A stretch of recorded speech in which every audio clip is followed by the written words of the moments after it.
எங்கட நாட்டிட அரசியல்ல ஒரு மிகப்பெரிய சொல்லப்போனா ஒரு அரசியல் யானை என்ற மாதிரி வர்ணிக்கப்பட்ட ஒரு முக்கியமான நபர் தான் இலங்கையினுடைய முன்னாள் ஜனாதிபதி ரணில் விக்ரமசிங்க அவர்கள். அவர் கிட்டத்தட்ட ஒரு ராஜதந்திரி என்ற மாதிரி அந்த மாதிரி ஒரு சில அரசியல் பேர்களால பெரிய அளவுல பேசப்பட்ட ஒரு முக்கியமான ஒரு நபர்.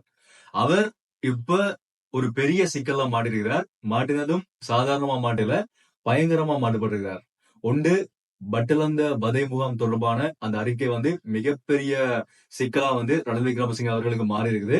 அதுக்கான பதில் ஒன்றை இன்றைக்கு கொடுத்திருக்கிறார். அது என்ன? 2வது, நேற்று இலங்கையினுடைய பாராளுமன்றத்துல அமைச்சர் பிமல் ரத்நாயக் அவர்களால ஒரு முக்கியமான விடயம், சொல்லப்போனா இவர் செய்த ஒரு மோசடி தொடர்பான விடயம் வெளிப்படுத்தப்படுது. அது என்ன? அதே மாதிரி இவர் ரீசன்ட் டேஸா நாட்டுக்குள்ள பெரிய அளவுல பேசப்படுற 2 பேர்கள், ஒன்று செவ்வந்தி என்ற ஒரு நபர், அந்த கணேமுல்ல சஞ்சீவ அவர்களுடைய கொலையோட தொடர்புடைய செவ்வந்தி என்று சொல்லி தேடப்பட்ட ஒரு பெண். 2வது தேசபந்து தென்னகோன், இலங்கையினுடைய முன்னாள் போலீஸ் மா அதிபர்.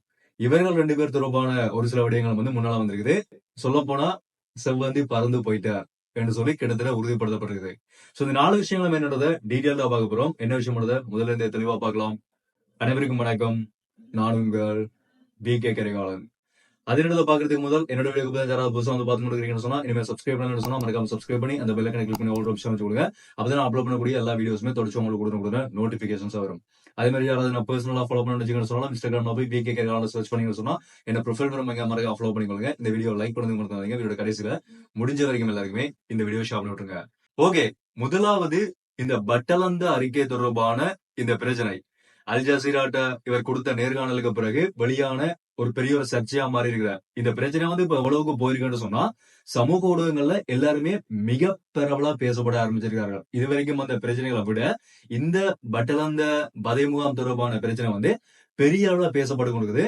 நீங்க ஒரு சிலர் இந்த வீடியோக்கள் பார்த்திருப்பீங்க. இந்த பட்டலந்த பதை முகாம் தொடர்பான டாக்குமெண்ட்ரி வீடியோக்கள் தமிழ்லயே இருக்குது. நீங்க யூடியூப்ல பார்க்கலாம். கட்டாயமா பாருங்க எல்லாருமே. ஒரு எவ்வளவுக்கு மோசமான எங்கட ஈழத்தமிழர்களுக்கு நடந்த கொடுமைகள் அவ்வளவுன்றது நாங்க எல்லாருமே கேள்விப்பட்டிருக்கிறோம். அதே மாதிரி சிங்கள இளைஞர்களுக்கும் அவ்வளவு மோசமான கொடுமைகள் நடந்திருக்குது. சொல்லப்போனா இன்றைக்கு வரைக்கும் நாங்க எங்கட தமிழர்களுக்கு நடந்த கொடுமைகளை சில இடங்கள்ல பேச முடியாம இருக்கிறோம். ஆனா அந்த சிங்கள இளைஞர்களுக்கு நடந்த கொடுமையை பார்க்கும்போது அவர்களினுடைய இனத்துக்கே இந்த இனவாத பிரச்சனையாலதான் இவ்வளவு பிரச்சனை உருவானது. அந்த இனவாத பிரச்சனையில தங்கட இனத்துக்கே எவ்வளவு மோசமான செயல்களை செய்யறார்கள் சொன்னா அப்ப எங்கட தமிழ் இளைஞர்களை எவ்வளவுக்கு கொடுமைப்படுத்தியிருப்பார்கள்ன்றது அதை பார்க்கும் போதே தெளிவா தெரியுது. அந்த அளவுக்கு நாங்க ஒரு படங்கள்லையும் கதைகள்லையும் மட்டுமே கேள்விப்பட்ட அளவுக்கு மிக கொடுமையான ஒரு நிலைமை இந்த பட்டலந்த சித்திரவதை முகாம்ல நடத்தப்படுகிறது. சோ இந்த முகாமுக்கு பிரதானமா தலைமையா இயங்கிய ஒரு நபர்னு சொல்லித்தான் ரணில் விக்ரமசிங்க அவர்கள் இப்ப சொல்லப்படுறார். என்னன்னு சொன்னா அந்த வதை முகாம் நடத்தப்பட்ட நேரத்துல இவர் அமைச்சரா இருந்தவர். அமைச்சரா இருந்ததால அந்த இடத்துல இவர் தான் இருந்தார்ன்றதுக்கான ஆதாரங்களும் இப்ப வெளியாக ஆரம்பிச்சிருக்குது. ராணுவ பிரிவினுடைய புகைப்பட கலைஞராக இருந்த ஒருத்தர் நேரடியா இந்த விடயத்தை வெளியில சொல்லியிருக்கிறார். இப்ப இருக்கக்கூடிய இந்த என்பிபி கட்சி அனுகுமார் திசாநாயக்க அவர்களுடைய கட்சியினுடைய தாய் கட்சியான ஜேவிபி கட்சியினுடைய இளைஞர்கள் தான் அப்படி அதிகமா அங்க கொடுமை செய்யப்பட்டவர்கள். அதனால இந்த அரசாங்கம் உருவாகி இருக்கிறபடியா இந்த அரசாங்கத்திலிருந்து ஏதோ ஒரு நீதி கிடைக்கும் என்ற நம்பிக்கையில இப்ப கொஞ்சம் கொஞ்சமா ஒவ்வொருத்தரும் உண்மைகளை வெளியில சொல்ல ஆரம்பிச்சிருக்கார்கள். சோ இந்த வதை முகாம் தொடர்பான விடயங்கள் வெளியில வரப்பட்டு இப்ப அந்த ஆவணப்படுத்தல்கள் எல்லாமே பாராளுமன்றத்துல உள்ள கொண்டு வரப்பட்டாச்சு. இவர் அல் ஜசீராட்ட போய் சொன்ன ஒரு விடயம் என்னன்னு சொன்னா, சொல்ல போனா வாய விட்டு ஒரு விடயம் என்னன்னு சொன்னா, அங்க போயிட்டு இது இன்னுமே பாராளுமன்றத்துக்கு கொண்டு வரப்படாத ஒரு ஆவணம். இது என்னதுக்காக நீங்க தேவையில்லாம என்னோட கொண்டு கேக்குறீங்க? பாராளுமன்றத்துல அந்த ஆவணம் கொண்டு வரப்பட்டாதான் இதுக்கு நான் பதில் சொல்லணும்ன்ற மாதிரி ஒரு விடயத்தை சொல்லியிருந்தார் அந்த இன்டர்வியூல. அதை வச்சுக்கொண்டு இப்ப என்ன செஞ்சார்கள்னு சொன்னா, உங்களுக்கு பாராளுமன்றத்துக்கு தானே கொண்டு வரப்படணும் என்று சொல்லிட்டு பாராளுமன்றத்துக்கு அந்த ஆவணம் சமர்ப்பிக்கப்பட்டு ஏப்ரல் மாதம் 10ஆம் தேதியிலிருந்து இந்த பட்டலந்த வதை முகாம் தொடர்பான அறிக்கை மீதான விவாதங்கள் பாராளுமன்றத்தில் ஆரம்பிக்கப்பட போகுது. அதுக்கு பிறகு ரணில் விக்ரமசிங்க அவர்கள் மேல இந்த குற்றச்சாட்டுகள் உறுதிப்படுத்தப்படுமா இருந்தா அவர்களுடைய குடியுரிமை பறிக்கப்படலாம் சொல்லியும் ஒரு விடயம் இப்ப பேசப்பட்டு கொண்டிருக்குது. சோ அது ஒரு பக்கமா இருந்து கொண்டிருக்குது.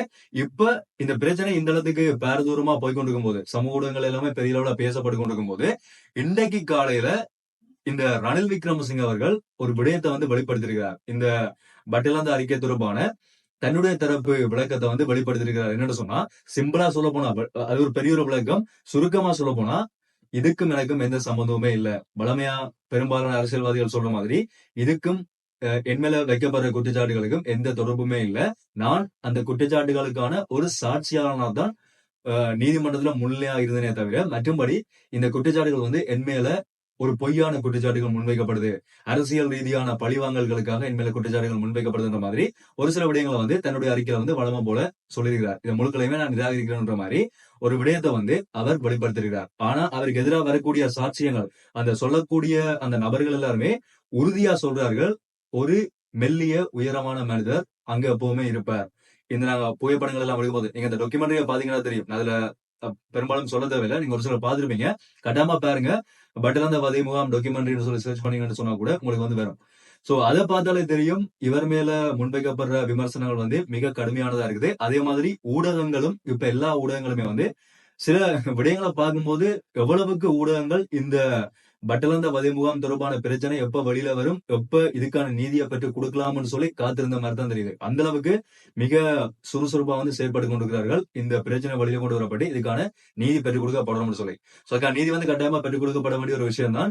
இதே மாதிரி எங்களினுடைய ஒரு ஆதங்கம் சொன்னா, தமிழ் மக்கள் எங்கட ஆதங்கம் என்னன்னு சொன்னா, இதே மாதிரி எங்களுக்கு நடந்த பிரச்சனைகளுக்கான நீதியும் வந்து கிடைக்குமா இருந்தா அது இந்த அரசாங்கத்தினுடைய சமத்துவத்தை வந்து வெளிப்படுத்துற ஒரு விடயமா இருக்கும். அப்படி வந்துச்சுன்னு சொன்னா இந்த புதிய அரசாங்கம் வந்து தமிழ் மக்களையும் ஒரே மாதிரி தான் பாக்குறார்கள்ன்றத நாங்க ஓரளவுக்கு நம்ப முடியும். ஓகே, இது வந்து இந்த பட்டலந்தை வதை முகாம் தொடர்பான ஒரு பக்கமான பிரச்சனையா வந்து இப்ப போய்கொண்டிருக்குது. ரெண்டாவது பிரச்சனை என்னன்னு சொன்னா, நேற்று இலங்கையினுடைய பாராளுமன்றத்துல அமைச்சர் பிமல் ரத்நாயக் அவர்கள் ஒரு முக்கியமான ஒரு விடயத்தை வெளிப்படுத்தியிருந்தார்.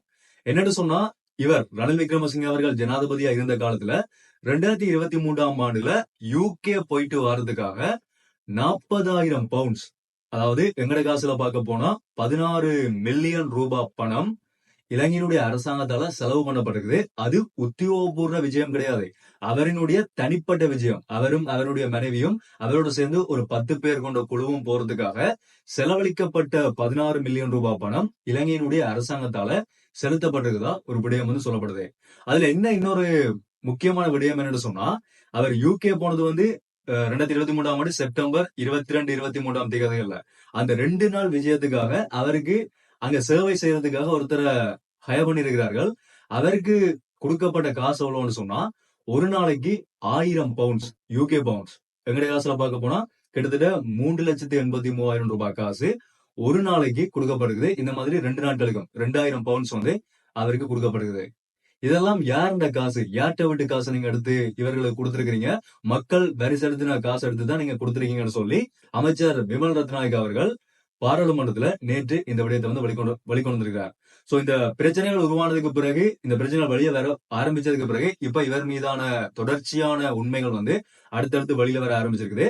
ஆரம்பத்துல இது ஒரு ரகசியமான தனிப்பயணம் சொல்லித்தான் இவர்கள் போயிருக்கிறார்கள். ஆனா போயிட்டு வந்ததுக்கு பிறகு இவர்கள் கொடுத்த ரிப்போர்ட் வந்து இது ஒரு உத்தியோகபூர்வமான அரசாங்க பயணம். அதுக்காக தான் நாங்க போயிட்டு வந்த மாதிரி ரிப்போர்ட் கொடுத்து அந்த காசு 16 மில்லியன் ரூபாய் காசை, அரசாங்கத்தினுடைய காசை இவர்கள் எடுத்து அங்க செலவு செய்திருக்கிறார்கள். சோ இது வந்து ஒரு மிக முக்கியமான பிரச்சனையா இப்ப முன்னாள் ஜனாதிபதி ரணில் விக்ரமசிங்க அவர்கள் மேல வைக்கப்படுற விமர்சனம் வந்து பார்க்கக்கூடிய மாதிரி இருக்குது. எவ்வளவுக்கு மோசமான செயற்பாடுகள்லாம் நடந்திருக்குது. கிட்டத்தட்ட ஒரு இந்த 2022ஆம் ஆண்டு இலங்கைக்குள்ள பொருளாதார நெருக்கடி வரும்போது அதுக்கு பிறகு வந்த விடயங்கள் எல்லாமே எல்லாருக்குமே தெரிஞ்சிருக்கும். ரணில் விக்ரமசிங்க அவர்களை எவ்வளவுக்கு நாட்டு மக்கள் பெரிய அளவுல பார்த்து கொண்டு வந்தார்கள் சொல்லி. இவர் ஒரு பொருளாதார நெருக்கடியிலிருந்து நாட்டை மீட்டெடுத்திருந்தார் என்று சொல்லி வந்து பெரிய அளவுல பார்க்கப்பட்ட ஒரு நபர் இவ்வளவுக்கு மோசமான விடயங்களை ஈடுபட்டிருக்கிறார்ன்றது இப்ப எல்லாருக்குமே ஒரு அதிர்ச்சி ஏற்படுத்தக்கூடிய விடயமா தான் எங்களால பார்க்கக்கூடிய மாதிரி இருக்குது. ஓகே, அடுத்த முக்கியமான விடயம் என்னன்னு சொன்னா, இலங்கையினுடைய நீதிமன்றத்துல நடந்த ஒரு துப்பாக்கி சூடு. கணேமுல்ல சஞ்சீவ் என்ற ஒரு பாதாள உலக குழுவினுடைய ஒரு நபர் வந்து புதுக்கடை நீதிமன்றத்துல சுட்டுக் கொல்லப்பட்ட விடயம் பெரிய அளவுல நாட்டுக்குள்ள பேசப்பட்டது, சர்வதேச செய்தியா மாறி இருந்தது.